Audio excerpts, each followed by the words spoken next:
നമസ്കാരം. ഞാൻ ഇന്ന് വന്നത് അജ്മാനിലെ ജർഫിലുള്ള ഹോട്ടൽ എന്താണ് പേര്? അനൽ അമീറ. അതൊക്കെ നാവ് വിളിക്കണ പേരാ, അനൽ അമീറ. മാഡത്തിന്റെ പേരോ? അജിൻഷ അല്ലേ? അങ്ങനത്തെ പേര് ഞാൻ എവിടെ കേട്ടിട്ടില്ല. അജിൻഷ എന്നുള്ള പേരൊന്നും കേട്ടില്ല. അപ്പോൾ പേരിൽ തന്നെ ഒരു വ്യത്യസ്തത ഉണ്ട്. ഇനി ഫുഡിലുണ്ടാവുക നോക്കാം അല്ലേ? ഞാനിപ്പോൾ ആകെ കൺഫ്യൂഷനാണ്. ഏതൊരു സിനിമയിൽ പറയുന്നത് കൺഫ്യൂഷൻ തീർക്കണമെന്ന്. അപ്പോൾ ഇതുപോലെ ഇതിൽ ഏത് കഴിക്കാൻ എനിക്കറിയില്ല. എന്നോട് പറഞ്ഞത് ഇവിടെ സ്പെഷ്യലായിട്ട് മാനിറച്ചി അല്ലേ? ഞാൻ ഈ മാനിറച്ചി ഇതുവരെ തിന്നിട്ടില്ല. ഞാനിങ്ങനെ മാനിങ്ങനെ പാർക്കിലൊക്കെ അതിങ്ങനെ ഓടുന്നേ കണ്ടിട്ടുള്ളൂ. നമ്മുടെ നാട്ടിൽ മാനിറച്ചി തിന്നാൽ പിന്നെ ഫുള്ള് ഭക്ഷണം സർക്കാർ ചെലവിലായിരിക്കും. ഗോതമ്പുണ്ട കഴിച്ച് ഇവിടെ മാനിറച്ചി കിട്ടും, സുലഭമായിട്ട് കിട്ടും അല്ലേ? ഇത് തിന്നോട്ടെ കേട്ടോ. ഞാൻ ഇതുവരെ മാനിറച്ചി തിന്നിട്ടില്ല. എന്താണ് ഇതിൻ്റെ അവസ്ഥ എന്നറിയില്ല.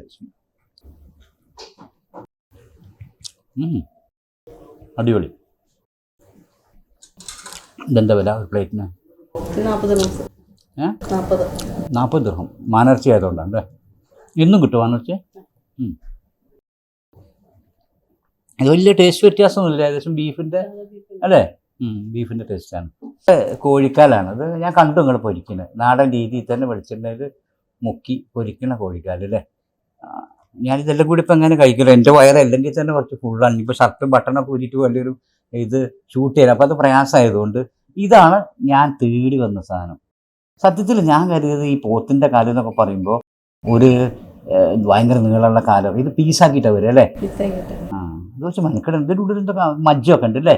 ഇതൊന്ന് തിന്നു നോക്കണമല്ലോ. വെച്ച് പണിയാണ് തിന്നാ അല്ലേ? ഇത് ഞാൻ ഒറ്റയ്ക്ക് കുട്ടിയാൽ കൂടുതൽ. ഞങ്ങളുടെ മലപ്പുറം ഭാഷയിൽ പറഞ്ഞാൽ ഞാൻ ഒറ്റയ്ക്ക് കുട്ടിയാൽ കൂടുതല എന്ന് പറയും. ഇത് കുറച്ച് വലിപ്പം കൂടുതലാണ്. പിന്നെ മസാല തന്നെ നോക്കട്ടെ. ഇത് കഷ്ണം വേണ്ട കേട്ടോ, മസാല തന്നെ മതി. അടിപൊളിയാണ്. ഇതിന് ബിരിയാണി. ഇവിടുത്തെ വെറൈറ്റി എന്തൊക്കെയാണ്? അല്ല നമ്മൾ മത്തിയാ. ഇതാണ് ഇപ്പോൾ രാജാവ്. എനിക്ക് ഏറ്റവും ഇഷ്ടപ്പെട്ട മീൻ ഇത്. പക്ഷെ നാട്ടിൽ ഇപ്പോൾ ഇത് കിട്ടൂല. നാട്ടിൽ നിന്ന് കുറച്ച് പെർമാണിത്തര കൂടി എത്ര 360 400 വരാൻ തോന്നുന്നുണ്ട് മത്തിക്ക്. ഇവിടെ മത്തി സുലഭമായിട്ട് കിട്ടും. നല്ല ടേസ്റ്റുള്ള മത്തിയാണ് അല്ലേ? ഇത് മത്തി പൊരിച്ചും കറി ഉണ്ടാവോ? മത്തി ഞാൻ എന്തായാലും തിന്നു കേട്ടോ. നിങ്ങൾ തിന്നണ്ടെന്ന് പറഞ്ഞാൽ മത്തി ഞാൻ തിന്നു. മത്തി എൻ്റെ ആഹാ. ഞാൻ നാട്ടിൽ പോയപ്പോൾ 300 ഉറുപ്പിക കിലോ മത്തി വാങ്ങിയിട്ട് അത് ഈ ടേസ്റ്റ് ഇല്ല. നല്ല ടേസ്റ്റ്, ഫ്രഷ്. ഇത് കോഴിയില്ലേ? ചിക്കൻ ചുക്ക. അപ്പോൾ ഇത് സത്യത്തിൽ ഞാനിതൊക്കെ കഴിച്ച് നോക്കേണ്ട കാര്യമില്ല. കഴിച്ച ഒരുപാട് ആളുകൾ എന്നോട് അഭിപ്രായം പറയും ഇങ്ങനൊരു ഹോട്ടൽ പുതിയതായി തുടങ്ങിയിട്ടുണ്ട്. അതുപോലെ തന്നെ നിങ്ങളെക്കുറിച്ച് ഞാൻ കേട്ടത് നിങ്ങൾ നഴ്സിംഗ് 2 വീലോ നഴ്സിംഗ് അല്ലേ? നഴ്സായിട്ട് സേവനം അനുഷ്ഠിച്ചു, ഹോട്ടൽ മാനേജ്മെൻറ്റ് പഠിക്കുകയും ചെയ്തു. അപ്പോൾ അവസാനം മൂഷ്യശ്രീ ആയതുപോലെ ഹോട്ടൽ ഫീൽഡിലേക്ക് വന്നില്ലേ? ഇത് തുടങ്ങിയ എത്ര ആളെ? നമ്മളിപ്പോൾ ജനുവരിയിൽ സ്റ്റാർട്ട് ചെയ്തു. ജനുവരിയിലല്ലേ? ഇത് നമ്മളെ നൂൽപ്പറാട്ട. ഇത് ആഹാ, ഇങ്ങനെ നൂലായിട്ട് തന്നെയാണല്ലോ പോകണത് അല്ലേ? അപ്പം നമ്മുടെ നാട്ടിലൊക്കെ ഇതിങ്ങനെ ഇറങ്ങി വരുന്നുള്ളൂ. നിങ്ങൾ നാട്ടിൽ നിന്ന് പഠിച്ചാണോ ഇവിടെ നിന്ന് അങ്ങോട്ട് കൊണ്ടുപോയതാണോ? അതെ, ശരി. ഇത് സുഖമാണല്ലോ. പൊറോട്ട പോലെ നുള്ളി ഇതാക്കുന്നുമുണ്ട്. നല്ല ടേസ്റ്റും ഉണ്ട്. അടിപൊളിയാണ്. ഞാൻ അതെല്ലാം കൂടി അടിപൊളിയാന്ന് പറഞ്ഞാൽ ആളുകളുടെ ഇത് വെറുതെ പറയാമെന്ന്. പക്ഷേ എനിക്കിത് ഇഷ്ടപ്പെട്ടു. ഞാനൊരു ചിക്കൻ അത്ര ആകുമ്പോൾ ഞാൻ അധികം മെനക്കെടാറില്ല. എനിക്കിഷ്ടപ്പെട്ട സാധനമുണ്ട് ഇവിടെ. ഇത് അവൽ മിൽക്കാണ് അല്ലേ? ഇത് നല്ല ആവശ്യക്കാരുണ്ടാവുമല്ലോ ഇവിടെ അല്ലേ? പിന്നെ ഇവിടെ നെയ്യപ്പം ഉണ്ടാക്കണമെന്ന് പറഞ്ഞു. എനിക്ക് നല്ല ഷുഗറുണ്ട് എനിക്ക്.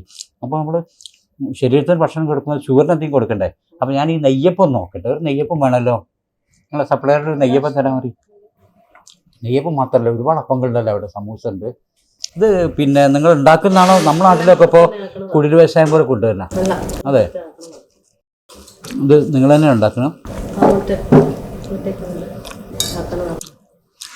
നല്ല മയമുള്ള നെയ്യപ്പം. നമ്മുടെ നാട്ടിൽ ചിലപ്പോൾ നെയ്യപ്പം വാങ്ങിയാൽ ഒരു പിന്നെ ഇത് പൊട്ടിച്ചു തരാനൊക്കെ ഒരാൾ വേണം. നല്ല സ്മൂത്താണ്. ശർക്കരയാണ് ഇതിൽ ചേർക്കാനുള്ളത്. അതെ, ഞാനിതൊക്കെ കഴിഞ്ഞിട്ട് ഇതെല്ലാം വിശദമായിട്ട് തിന്നും. കാരണം ഇതെല്ലാം കൂടി തിന്നാൻ നിന്നാൽ നമ്മുടെ ടൈം വൈകുമല്ലോ. അപ്പോൾ നിങ്ങളുടെ പിന്നെ പേര് പിന്നെ പറഞ്ഞല്ലോ, അജിൻഷല്ലേ? ഒരാളുണ്ടല്ലോ അല്ലേ? അപ്പോൾ അജിൻഷ മാഡം ഈ ഫീൽഡിലേക്ക് വരുന്നത് ഞാൻ അറിഞ്ഞത് ഒരു കുടുംബം പോറ്റാൻ വലിയൊരു ബാധ്യതയും കൂടി ഇല്ലേ? ഹസ്ബൻഡ് മരിച്ചിട്ട് എത്ര വർഷമായി? 13 വർഷമായി. അപ്പം അതിൽ തളരാതെ ഒരു പുതിയ മേഖല ഒരു സ്ത്രീ കണ്ടുപിടിച്ചു. ഇവിടെ അന്നത്തെ അത്യാവശ്യം വർക്കേഴ്സ് ഉണ്ടല്ലോ. എത്ര പേരുണ്ട്? ഇപ്പൊ 6 പേരുണ്ട്. ഞാൻ നിങ്ങളെ കിച്ചണൊക്കെ നോക്കി, അത്യാവശ്യം നമ്മൾ അത് ആദ്യം നോക്കുക. കിച്ചണൊക്കെ വൃത്തിയിടും. ആദ്യം ചിലപ്പോൾ ഹോട്ടലൊക്കെ ഭയങ്കര ഭംഗിയൊക്കെ ഉണ്ടാവും. കിച്ചണിൽ ചെന്നാൽ പിന്നെ നമുക്ക് ഭക്ഷണം വേണ്ടാറില്ല, മെല്ലെ ടോയ്ലറ്റ് പോയിട്ട് മെല്ലെ പുറത്തിറങ്ങി പോകുന്ന പരിപാടിയുണ്ട് എനിക്കൊക്കെ കേട്ടോ. പക്ഷേ ഇത് നന്നായിട്ട് കിച്ചണൊക്കെ നല്ല വൃത്തിയുണ്ട്. അപ്പം നെയ്യപ്പം അടിപൊളിയാണ്. പിന്നെ ചായ ഉണ്ട് ഇവിടെ അല്ലേ, സമാർ ചായ. ഇപ്പോൾ സമാർ ചായ വരട്ടെ. നമ്മുടെ നാട്ടിൽ പറയാം രണ്ടിലൊന്ന് ലൈറ്റ്, ഒന്ന് കട്ടൻ, ഒന്ന് വിത്തൗട്ട് എന്നൊക്കെ പറയുമ്പോൾ ഒരു വിത്തൗട്ട് വരട്ടെ ചായ കുടിച്ചു നോക്കണമല്ലോ. നമ്മൾ എന്തെങ്കിലും പറയുമ്പോൾ ഇത് നോക്കാതെ പറഞ്ഞിട്ട് കാര്യമില്ല. ഇതൊക്കെ കഴിച്ചിട്ട് എനിക്കൊരു ചോദ്യമുണ്ട്, അതാരും കേൾക്കണ്ട. സാധാരണ ഞാൻ എവിടെ ചെന്നാൽ ചോദിക്കുക, ഇപ്പോൾ പ്രത്യേകിച്ച് നിങ്ങളെ ഈ തെക്കൻ ജില്ലയിലൊക്കെ ഓട്ടോറിക്ഷ കയറിയ ഭയങ്കര റേറ്റാണ്. ഞങ്ങൾ മലബാറിൽ കുറച്ചുള്ളൂ. അപ്പോൾ ഞാൻ പറഞ്ഞു ഞാൻ ആധാരം എൻ്റെ കയ്യിലുണ്ട്, ആധാരം കൊണ്ടുവന്നിട്ടില്ലാന്ന് പറയും. അപ്പോൾ ഇത് കഴിക്കുന്ന ആധാരം വല്ലതും വേണോ? വേണ്ട. അതിൻ്റെ പ്രൈസൊക്കെ ഒന്ന് പറയുമോ? പ്രൈസ് വന്നിട്ട് ഈ പോത്തുകാലിന്റെ കൂടെ 2 പൊറോട്ട കൊടുക്കുന്നത് 15 ദിർഹംസാണ്. പോത്തുകാൽ എത്ര പീസ് ഉണ്ടാവും? ഒരു പോത്തിന്റെ കാലിന്റെ പീസ് കണ്ടില്ല, ഇതുപോലത്തെ ഒരു പീസ് അല്ലേ.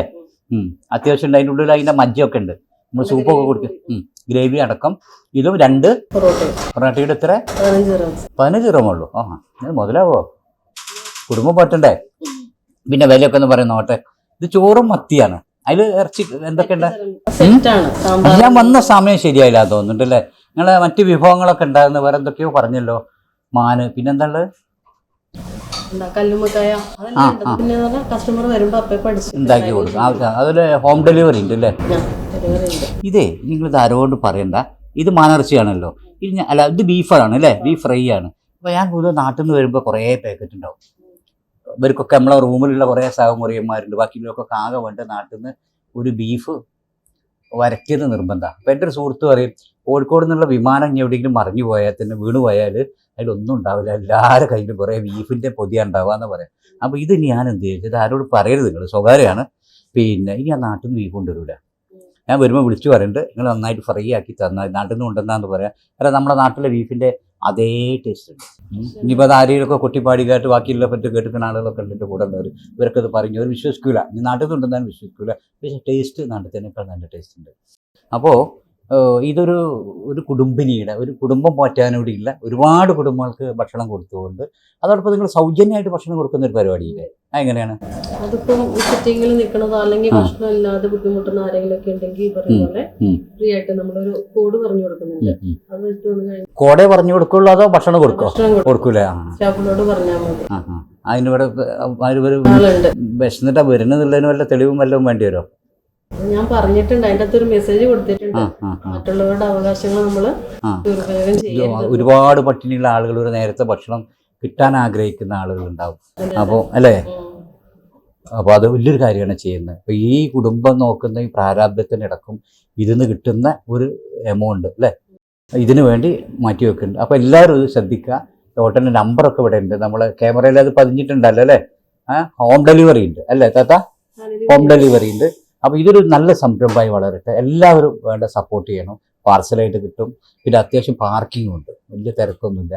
അപ്പോൾ ഒരു ടിഷ്യൂ കിട്ടിയാൽ എനിക്ക് ഇതൊന്ന് തീർക്കായിരുന്നു. ഇതിൻ്റെ കണ്ണുക്ക് നോക്കാൻ തുടങ്ങിയിട്ട് കുറേ നേരമായി. ഇതിലെത്രയാണ് വാങ്ങുന്നത് ഇവിടെ? അവൽ മിൽക്ക് 5 ദിർഹമാണ്. ഇത്ര കുറച്ചോ? വേറെ നോട്ടടിക്കുന്ന പരിപാടിയൊന്നും ഇല്ലല്ലോ. 5 രൂപക്ക് ഇത്ര വില കുറച്ച് കൊടുത്താൽ അത് മുതലാവോ?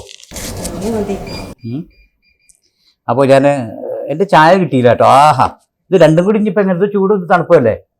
ചായ കുറച്ചായിട്ട് കുടിക്കുക അല്ലേ. എനിക്ക് കുറച്ച് തണുത്ത ചായ ഇഷ്ടം. അല്ല അരി കണ്ടിട്ട് ആ നാടൻ ഗ്ലാസ്സും ഇതിപ്പോൾ നാട്ടിലൊക്കെ ഇപ്പോൾ പിന്നെ ഇതായി പേപ്പർ ഇതായി. ഇത് നല്ല നമ്മളെ നാട്ടിൽ പണ്ടൊക്കെ കിട്ടും, ഇങ്ങനെ അടിച്ചാറ്റിട്ട് ഞാൻ കണ്ടു നിങ്ങളെ കക്ഷി ഇങ്ങനെ നിന്നിട്ട് ആറ്റി. നല്ല എക്സസൈസുമാണ് കേട്ടോ അല്ലേ. ഇതിന് ഐസ്ക്രീമൊക്കെ കിട്ടുന്നുണ്ടേ.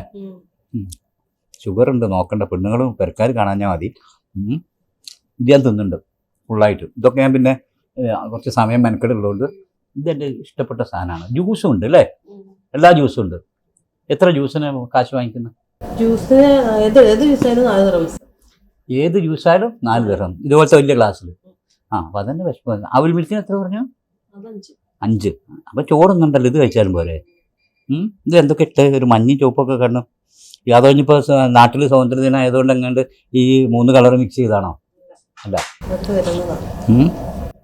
ഇത് ഐസ്ക്രീമാണ് ഉണ്ട് അല്ലേ. അവലുണ്ടാവും, പഴം ഉണ്ടാവും അല്ലേ. അപ്പോൾ ഞാനിത് കഴിച്ചുകൊണ്ടിരിക്കുകയാണ്.